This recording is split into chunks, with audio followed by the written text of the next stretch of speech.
Jei tu esi gimusi gegužės mėnesį arba 5, 14, 23 dieną bet kokio mėnesio, sustojęs pajamų augimas nėra atsitiktinumas.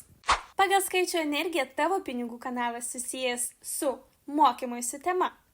Ir kai tu liaujasi mokytis, tobulėti, gilintis į naujas žinias, pinigų srautas tarsi sustingsta.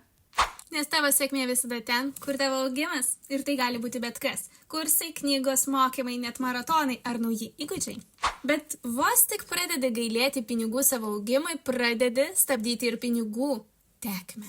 Dar viena dažna klaida – judėjimo trūkumas. Šios skaičiaus žmonėms būtina keliauti, keisti aplinką, judėti, kad energija tekėtų. Net savaitgalio išvyka ar pasivaikščiojimas naujame rajone gali sugrąžinti įkvėpimą ir pinigų tėkmę.